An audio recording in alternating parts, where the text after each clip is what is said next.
And he's like, because I messed up the first time and this is my chance to like redeem myself and prove to myself that I am this amazing person. Snippet of my life where I got wildly addicted to meth. From me understanding it a little bit is we can live in our head all day long. But when we go to embody the story and we're in the arena, Your voice that's always trying to keep you safe and warm and all of those things is what's driving you to do drugs.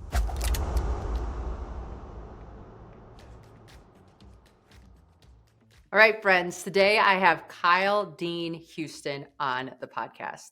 I read his book, The Patchwork Junkie. He was like the all-star that turned into a meth addict to a meth cook, went to jail a couple of times, served his life sentence, came out, started running major businesses in Silicon Valley, now invests in real estate in Florida, and has just been to the deepest, darkest places and come out the other side. And if you're looking for an inspiring story, read his book, listen to the podcast, let us know what you think.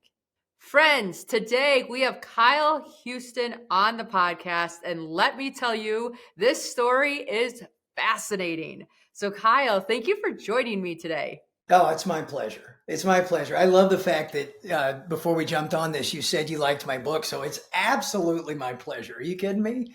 Okay, tell us about your book. I want you to give us the lead in, the title, all the things, and then we're going to hammer that book big time. Okay. All right. Well, so and you can guide me as much as you want, but I will tell you the book is about me. The book is about a snippet of my life where I got wildly addicted to meth. I won't sit here and tell the whole story, but I ended up going from a casual user of methamphetamine to, in a very short period of time, the biggest meth cook in Kansas City, and ended up facing a life sentence. So there's lots of stuff to it, but the book is essentially an existential journey of the human condition, period, that happens to be set in an environment of copious amounts of drug use. Copious amounts of drug use. As somebody who's never done an illegal drug, I'm like, oh my goodness, this is insane. And it's so funny because when I was reading the book, I was like vacillating between feeling bad for you, feeling bad for your mom, feel like the emotions that I went through. I was like high and low and sad, and I'm cheering you on as you're running through a cornfield, and then I'm worried about your feet and like all the things. It just was a very emotional story that I thought you did a fascinating job at illustrating. Because I have had friends, we all probably that are listening have had people that have struggled with addiction. And when you're on the outside, it's not, you don't quite get it. But when I'm hearing what you say and how you wrote it and how like you had all the intentions in the world and then it just hijacks you. It does. It does. I'll tell you what it really is. I mean, there's the story. There's a snippet of the story, and I tried to do my best not to prevent you from asking questions. But what it really is my last ditch effort to take control of my life, because this story, and we'll probably get into this. I went from facing a couple of life sentences. I'm ruining a little bit of the story for you, but a couple of life sentences at very tragic moments as I was incarcerated. One was completely blindsided me, right? I went from that to walking out of prison at the age of 35 with no college degree, never sent an email, scared to death of the world. And in 10 years, I found myself as a vice president inside a $2 billion publicly traded company. Now, that's a cool story, but that entire 10 years was still survival, to some degree, an extension of the drugs and the prison and all the things that drove that. So writing the book was me. Oh, incidentally, very important detail. I never let anybody know, right? I found a way to slip through the cracks. Nobody that I worked for me, or anybody in my world, not even our best friends, knew that I had this past. And so I was really, really, Wow. Why did you feel the need to hide that? well, for God's sakes, you're lots of reasons. Let me finish this part. So writing the book was me taking this huge leap, this trust fall into the universe, and saying, I am no longer going to be scared of this. Either I'm Kyle Houston or I'm not. And I just need to confess everything. And I think you've been reading this enough to know that I didn't pull any punches. This does not make me look like a hero. This does not feel bad for me. This is exactly what it's like. Most people that know me say they hear my voice as I read it, and they can put themselves, just like you said, in a situation that they've never been in before. Right. So now, why did I feel the need to not tell anybody? Scared to death of what it would do. I mean, I spent 7 years in prison thinking that if anybody ever found out, well, 7 years in prison being told indirectly that what I'm worth is being locked up and having the key thrown away, right? That's what the system was telling me. So when I got out, I thought, holy shit, if anybody ever finds out, they're going to agree, right? And this was all subconscious. So let's keep it to myself. Once I got to a certain level, I felt like if anybody knew, they would extort that and I wouldn't get paid what I'm worth. So I'm just going to continue to keep it a secret. But it scared the crap out of me. It did. Writing that story was the second scariest thing I've ever done in my life. And the first scariest. Walking out of prison. Oh, I believe it. Well, even like okay, so in part of the book, and believe me, everybody listening, read this book because it's just a fascinating tale that takes you through the human struggle of being human. And when you get like your parents bail you out, and then you're back into it within hours, right? And I mean, it was yeah, it was so heartbreaking because your mom, I'm a mom, you're a dad, like you get it, right? You have these kids and you're on the other side of it. So I understand like when you're in it, it overtakes you and it hijacks you and you don't have choice like you have now. But now that you're on the side and you have this choice, like it's heart-wrenching as a mother. Yeah, it's tough to. I tell you, writing it. So you've written a book, at least one, right? I don't remember if you. Congratulations. Like we were talking about earlier, it's one of the most difficult things that you're ever going to do. But for me, I didn't realize the story was going to end up being this. When I started, it was going to be a confession, and then it became, oh, people might need this. And then it became this story about me and my stepfather, which if I just said that's what it's about, people would be like, oh, give me a break. But the relationship is so pivotal in my life that writing this story, diving into the details in the way that I did, and to some degree letting it channel through me, on the other end of writing it, you haven't gotten to the end yet, but on the other end of writing it was all of this forgiveness for me and the relationship I had and all these people and understanding and compassion to a degree that was unprecedented in my life. I think unprecedented in most people's lives. And that's really what the book's about. No, and I was just in awe of like some of the details that you could recall. And I'm like, man, I don't know if I could recall that kind of detail in my life at those times and just the different moments that you walk us through. But yeah, it's just, and you wanting to die, right? Like you thinking, oh, I'm going to do this last burn and this burn's going to be it. And then I'm done. And then there is something in our subconscious that keeps us alive. Like we're fighters on the inside. Yeah. Yeah. I mean, I'm writing a book now called Beat the Voice, Win the Game. And this book, it's not a memoir. It's an important book about the psyche. And it's amazing. There's at least two sides to your being. And in that situation, I was literally just pecking out some stuff before we jumped on here. And it's amazing when you're in the throes of drugs, you've got the voice that is your psyche that's always wanting to protect you, right? And because of that, we don't step out and we don't do amazing things. You probably don't subscribe to that voice very much, you specifically. Well, I have to watch it, right? Like I think all of us, we have to say, okay, who's got the microphone? Because right, and I need to take the microphone from the voice that's the limiting belief and say like, okay, well, if that's true, the opposite's true. So what does the opposite sound like? And if I give that microphone to the opposite, is that going to allow me to pursue my pursuit? But the opposite is you. The, the thing that has no fear, the thing that is really still and quiet, even if you're an atheist, it exists, right? That thing is you. Now, let's parachute right in the middle of drugs. Your survival mechanism, your voice that's always trying to keep you safe and warm and all of those things is what's driving you to do drugs because you have this skewed idea of what survival is. And it's also the thing that's telling you to kill yourself. It's crazy how that works. And then your higher self is like, suffer through this, man. You can't do it. And the battle's crazy. And I understand why people lose it. I do. I understand why we don't make it. Oh, I can, yeah, you read the book and you understand. You're just like, oh my gosh, this tormentation of a soul. You're just like, I want it to end for that person. Like, you just want it to be done. Like, come on, someone throw this person a bone. And will be, I mean, to be 100% authentic, which is what my life stands for, had I not gotten arrested, Oh, you would be dead. That was like your saving grace. The best thing that ever happened to you was being arrested. for sure. 100%.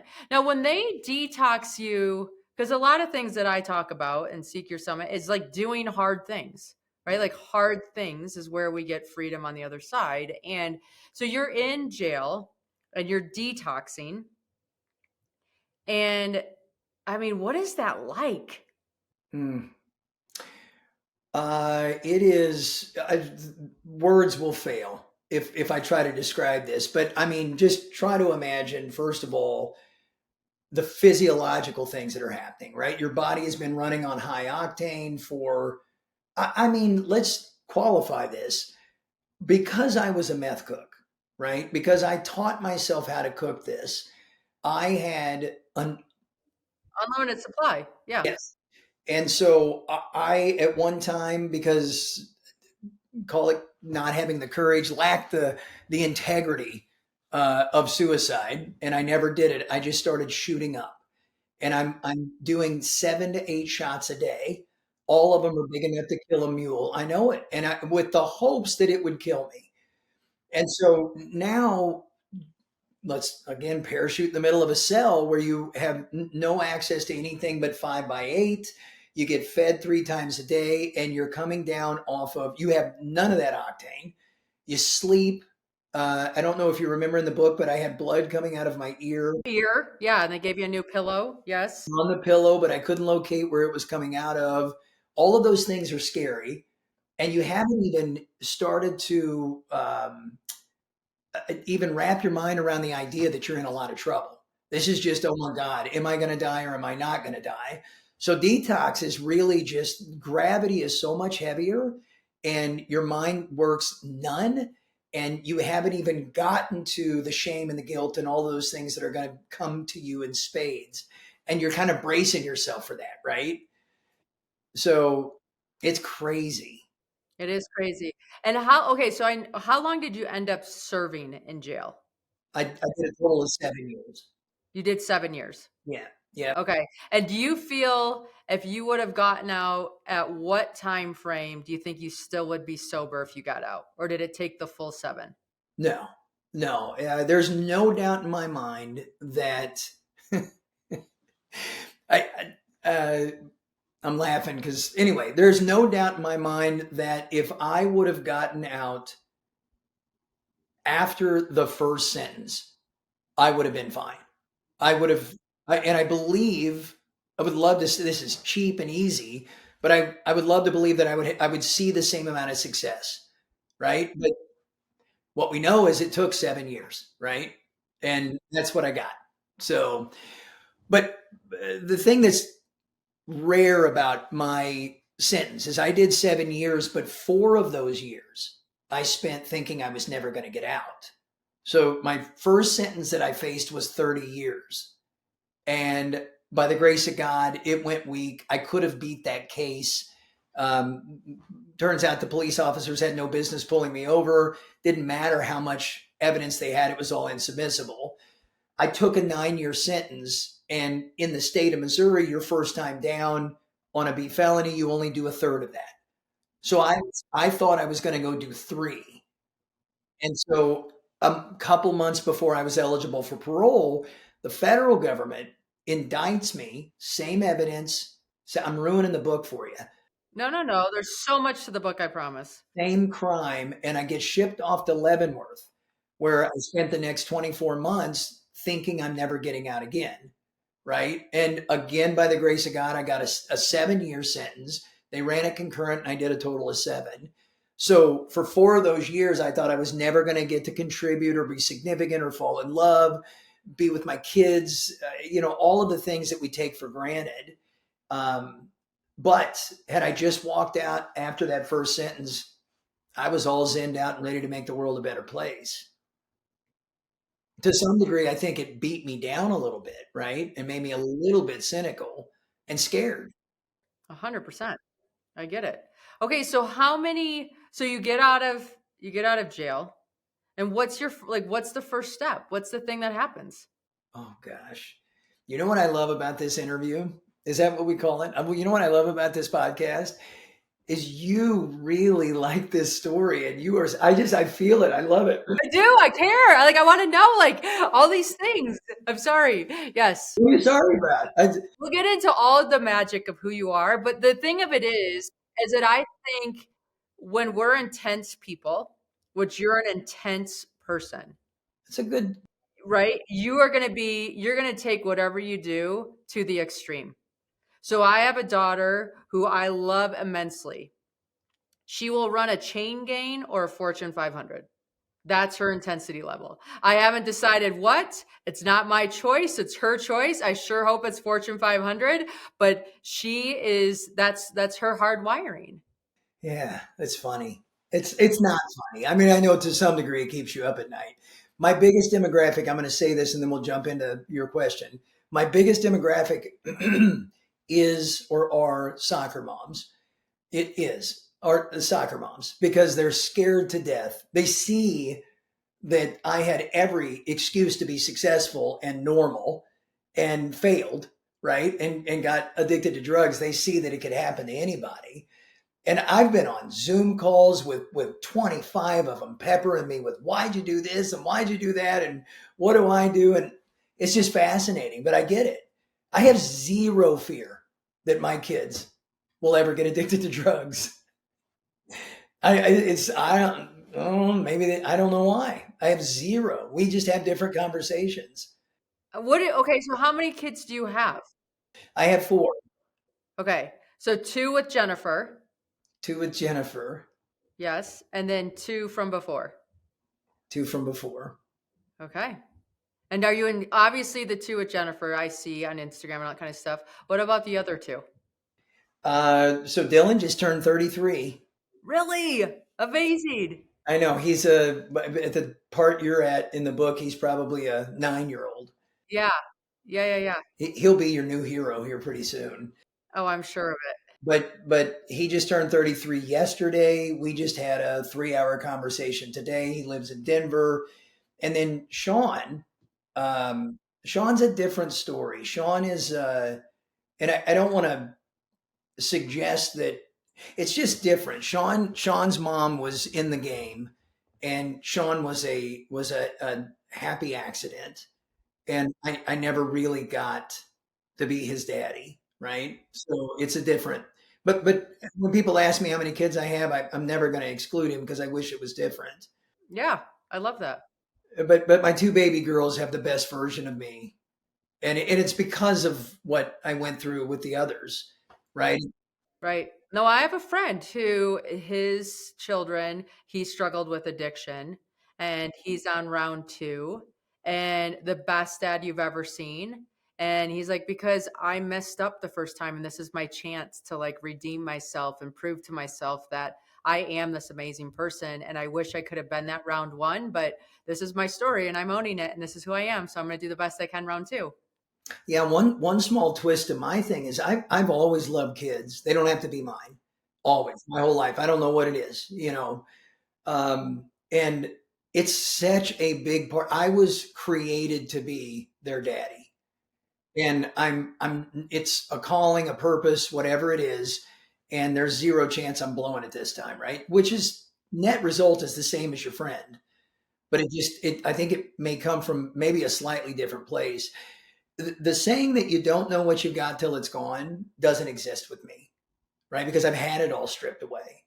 I've had the dark night of the soul where I thought, oh, I'm never getting anything but the worst criminal mind, you know, environment you could imagine. And once I got the reprieve or I got the second chance, I just can't explain it. And I never forget it.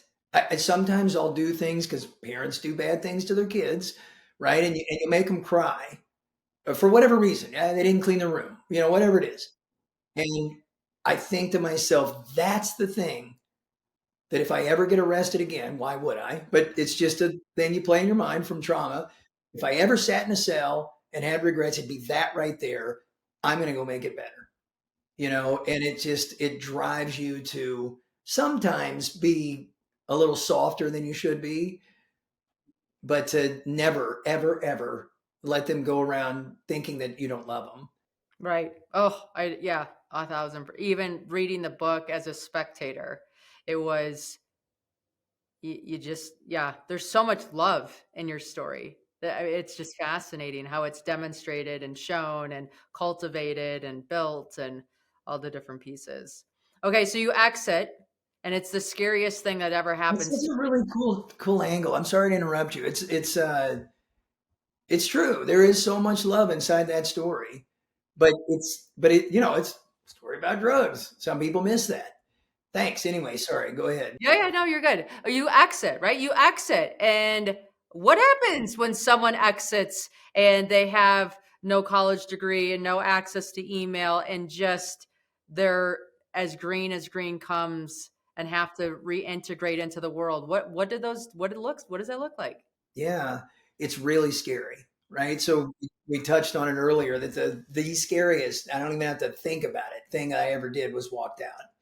So when you're in prison, it's not hard to rise to the top, right? It's not like you're around brilliant people. Don't That's what I feel like. Even when you were talking about the people in there, there are some intelligent humans that made bad choices. Yeah, for sure. I mean, when you sit around and play chess, like everybody's Bobby Fischer. So I mean, it's crazy. But chess isn't the only thing that makes you intelligent. But these are some are really smart people. But it's not hard to be a model citizen when you're inside that element. And so you get to build this dream world, right? This dream world where when you're in the nice climate controlled, comfy world of your head, you're a hero. You get out, you make amazing things happen, you have this great job, you marry the right woman, you find your soulmate, and you have your kids. Now, when you actually walk out, you can screw up, right? Now you can actually go out, not that you would go back to meth, but you would compromise what you could potentially be or whatever it is, or you're going to start gauging how society really feels about you because that doesn't happen on the inside. So you have all these fears. And another thing that I had was there was so much trauma and so much survival and so much, I don't know, pick a ton of other verbs, right? I mean, there's a lot of things that I hadn't dealt with. And so I walked out, and day one, I've never had a panic attack in my life. Day one, I was told my sister picks me up, drives me to what's called a halfway house. And the people at the halfway house, after doing 7 years, say, hey, take this money and go get some soap at that convenience store. And I walk over there, get soap, shampoo, toothpaste, toiletries, and I turn and there's this less than 100-pound girl behind the counter, and I freeze and I'm scared to death and I can't walk up to her and give her the money because I'm afraid I'm going to do everything wrong, right? It's not logical and I can't do it. And I had to find the courage, looking down, averting eyes, to give her the money. I didn't even want to count it, stuff it in my pocket, and run back over to the halfway house. Now, that was weird. Didn't see it coming. Fast forward to 2.5 years later, I am the director of North American sales and started a startup company, and I'm giving a presentation to billion-dollar VCs out in Silicon Valley, and it happens again, and I didn't see it. And so and I freeze up and I'm praying to God to have a heart attack or die or whatever it is. And somehow I get through it and it's heinous. And so when people ask me, what's it like? Here's the obvious. I was scared, still believed in myself, full of insecurity. All of these things don't really mesh together very well. And I found a way to leverage all of these negative emotions to light a fire under me.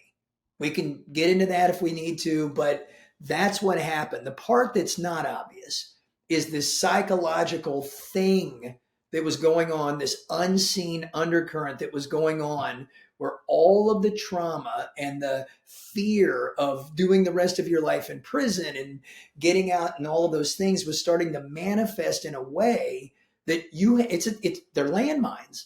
You have no idea when things are going to rear their head, or PTSD is real. And if anybody's ever had it, it's me. And, I'm mad at my family and I'm doing crazy things. And like, I don't understand it. I don't feel like I belong. And literally at one time, I thought it would be better if I just went back in. Right. I mean, and me, who all I wanted to do was get out and be successful and show everybody I'm sorry. It's so impossible to explain, especially in a 5-minute answer. No, no, no. And I kind of like, I think from me understanding it a little bit is we can live in our head all day long. But when we go to embody the story and we're in the arena, right? And it's actually being played out and it's no longer, wait, that's not how you were supposed to respond to this question. I role played this whole conversation, right? And you just showed up and you said something you weren't supposed to say. So now what do I do? And it's like it's that, right? It's actually surrendering to the reality of life and just taking it moment by moment by moment. And when you have a history like yours, I would have to imagine like control feels safe. Oh yeah. Yeah. And I mean, especially people can sit there and say, oh my God, it must have been so chaotic in prison. It is. But it's methodical, right? What's that? Yeah, I mean it's chaotic in prison, but it's methodical. Like you have this structure. So what we all do, right, as human beings, is we back to this book I'm writing about the psyche is we spend our entire lives labeling and judging and trying to control, right? It's all an extension of trying to control this world that's uncontrollable.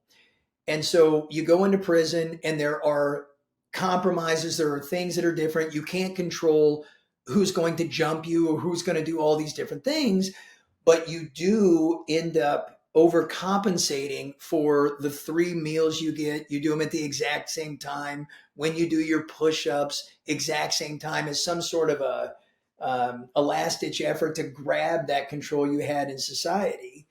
So yeah, you walk out and it gets really, really weird where your world and your control was, let's just call it 5 by 8.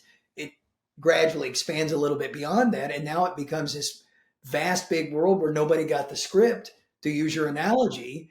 And that's pretty damn scary. It is. But I have this thing, and I know you have it too because I can sense it. Even though I don't know how, and even though I'm scared to death, I still had I still knew that I was going to rise above it and become successful. Like that was my conviction. And it wasn't a wish or a hope.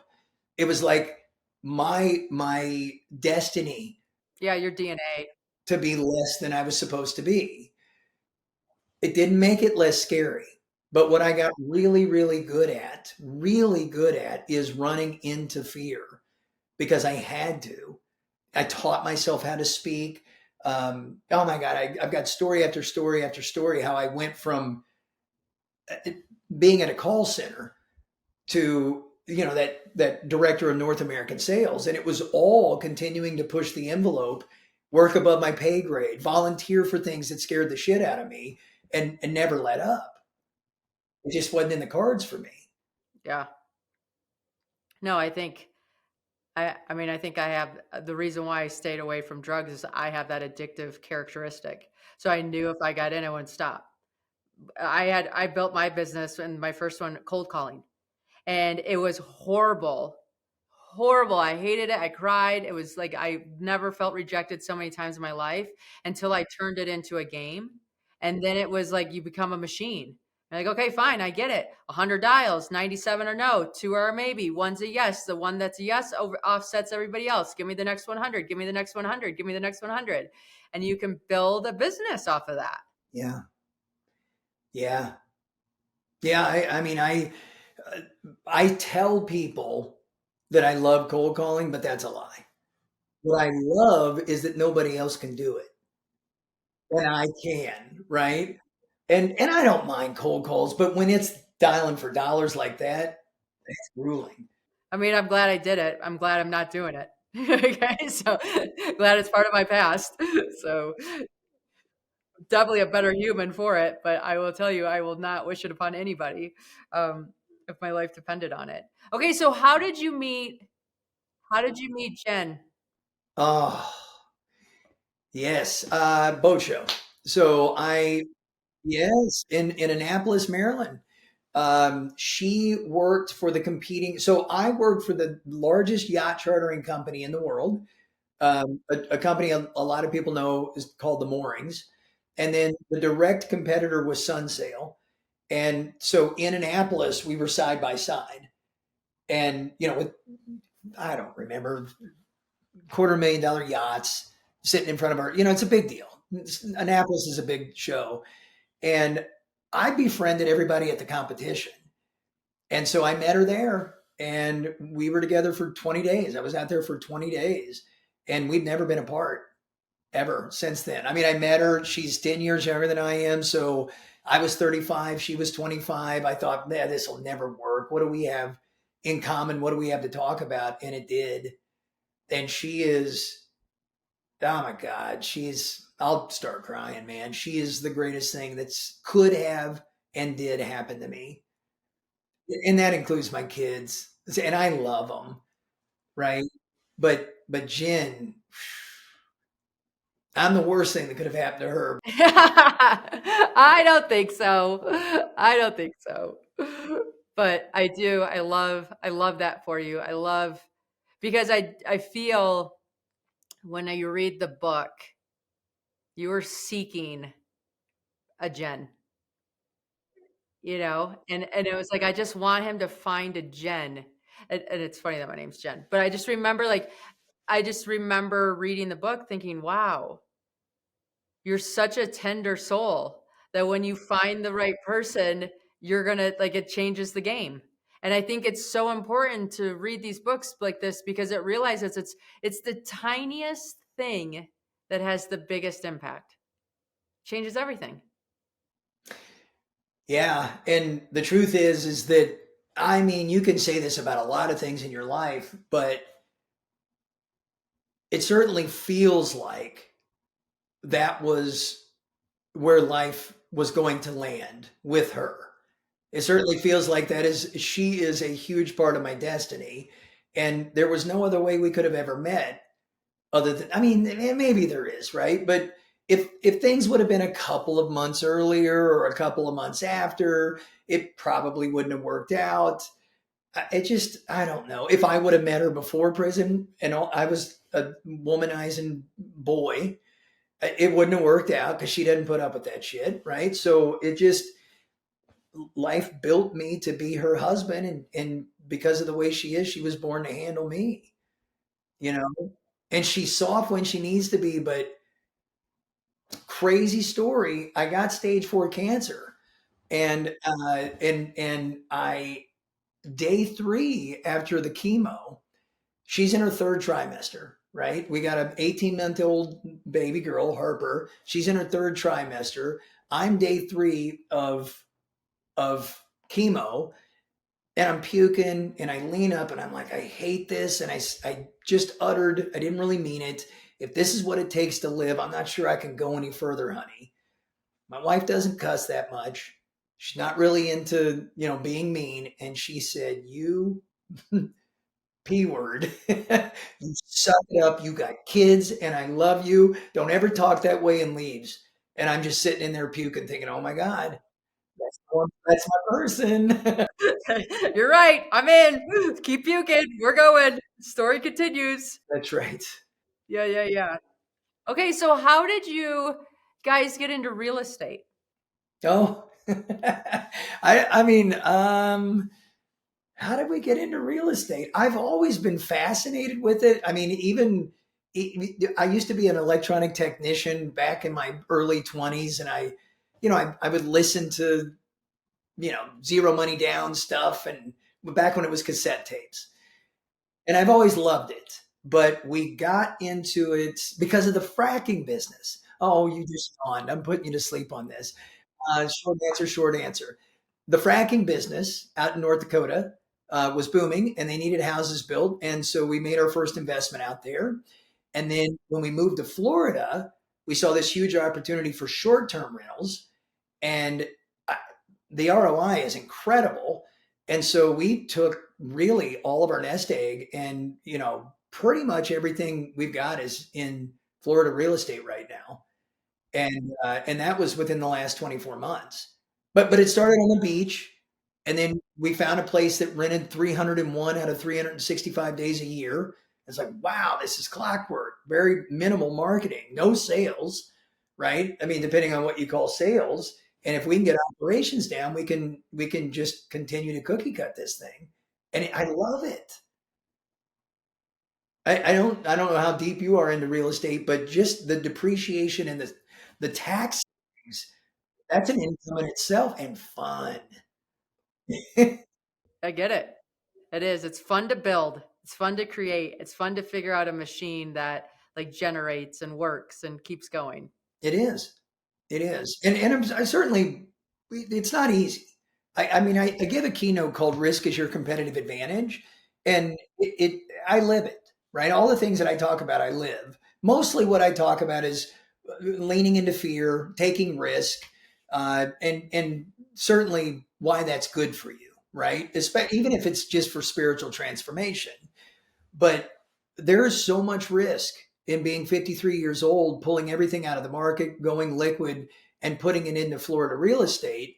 Now, I think we do it intelligently, but there's a huge risk in it, and I live it, man. I'm not going to say I love the risk because it's tough, but certainly this is an easier way to make money than I've ever done in my life, and I like that, and it affords me the ability to sit here and you know put pen to paper and imagine I'm Hemingway or something. I like it. I like it. So talk about your new book.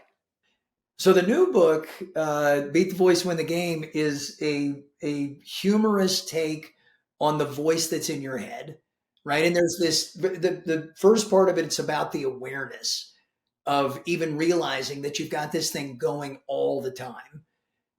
There's a book out there called The Untethered Soul, which is more of a yogi. Have you read it? Yes. Oh, I'm so glad. Is that not a life changing? Life changing. Yes. Did you read the surrender experiment then? No, but I will. Yeah. So I read the surrender experiment afterwards, journaled on the word surrender for 2 months because until that point, surrender to me was a weakness. And at that point, surrender all of a sudden became this superpower, right? And I was like, oh my gosh, do not have a more powerful word than the word surrender. And then I got into my car accident. And it was like the universe said, okay, if you really believe that surrender is your superpower, we're going to throw you in a car accident. And the only way you're going to survive is if you surrender to this car accident. Because normally I'd be like, double down, I'm going to beat it and I'll go faster. The car accident, you can't. And when I got in the accident, came out alive, the police called me a couple of weeks later and said, we've rebuilt this accident over 50 different times. We don't have a scenario that we can build where you walk, let alone live. I'm like, I know, it's because I surrendered to what was. And I only learned how to do that from that book, which started with The Untethered Soul. I'm so glad you shared that story. I mean, if we had another hour, I could tell you about humility, surrender, service, and how all those words were all synonymous with weakness to me until now. And it's really cool to hear you say what you just said. So take the internal roommate, that small little chapter about your inner roommate, as I think is what he called it, and expand on that, make it super funny, and add a bunch of 4-letter words, and that's the book, right? But it's going a little bit deeper on. I don't know if it's going deeper. I think that's a foolish thing to say because that book is about as deep as it gets. But it certainly focuses more on the voice itself. I give it a lot more personalities, a lot more. I want it to be accepted by people that normally wouldn't pick up a spiritual book, and it's for everybody, right? And I've picked out. I mean, I think I'm on a couple hundred pages right now, so it's time to start putting things together. Mostly, I've just been writing funny things and reading it to my wife and saying, "Oh my god." And she doesn't like that stuff. So if she likes it, it's cool, right? She's your test buddy. Okay, like, is this work? Okay, this is in the accept pile, or this is in the dump pile. Yes, I remember writing my book, and it's hard because you're writing to a piece of paper, and I was writing kind of about my experience, and then trying to give a lesson to extract from it. And am I giving too much detail? Not enough detail? Is the cadence right? Are people following along? I mean, there's just so many pieces because when you write for yourself, but you're really wanting to have it be significant. So you're writing for the reader, and you want them to extract as much value as efficiently as possible so they can apply it to their lives. And just a big undertaking. I surrendered more than anything I ever have in my life without being forced to writing the first book, Patchwork Junkie, and because I could have, you know, gotten in the way of that story so many times. There were so many times, especially in the beginning. Oh my God, what's everybody? This is how committed I got to surrendering. I moved from Silicon Valley to Florida just to write the book because I could not separate myself from my friends at all. And I thought, first of all, I'm going to tell them the story, and then I'm going to go write it. That's how committed I was, and I love those friends. But back to the story of the psyche. I think you understand it because I used the untethered soul, so you get what it's about. But anybody that listens to this podcast, it's essentially personifying the psyche, which is nonstop, already always listening inside your head at all times. And I want people to become aware of this insanity that constantly goes on inside your head. And we use that person as our most trusted confidant, and not person, but that voice is our most trusted confidant, as everything that we're going to do, the decisions we make, how we feel about ourselves, and we think that that's us. And so inside this book, just like the untethered soul, we will smoke it out, then we're going to see that it's there, then we're going to figure out how to separate from that, and we're going to laugh through the process. Some people are going to stop at some point and do what I did and just decide I'm going to run through brick walls for the rest of my life. It's negative inner voice, and I'll control it. Other people are going to be like you and I and say, hey, this isn't me, right? I'm never going to shut it up, but I can certainly untether myself from this voice. And I'm super excited about getting it out. Beat the Voice, Win the Game came to me one day because I didn't want to go jogging, right? It was like 6 a.m, and in my head I had all these really, it's cold. You ran 5 days in a row. You've never done that before, Kyle. Your knees hurt. And I was like, man, I got to beat this voice. And then I got up and it said, beat the voice, win the game. And this was 3 years ago. I had to, be smacked around a little bit, but I just really committed to it in the last couple of weeks again. That's fantastic. Yeah. I love it. Okay, where do people find you so they can learn more, hire you for speaking, buy the book, all the good things? Sure. You can buy the book on Amazon or Barnes and Noble or my website, which is kyledeanhouston.com. And then Facebook and Instagram and LinkedIn are all at Kyle Dean Houston. And I do want to say this, Kyle Dean Houston, full name, was not because I'm arrogant, but it is because I wanted to commit to telling my story. And I thought about a pen name. I thought about just Kyle. And then I said, if you're going to never look back, full name, commit. And I did. So there you have it. I love it. I love it. Well, as a person who's read most of the book, who normally skims books, but it was so good I got suckered in and kept reading in more depth and more depth and more depth. I highly recommend it. It's been a pleasure, and I really appreciate your writing, and beyond grateful that you had the courage to share your story and be a light for so many. So thank you, Kyle. Likewise, really.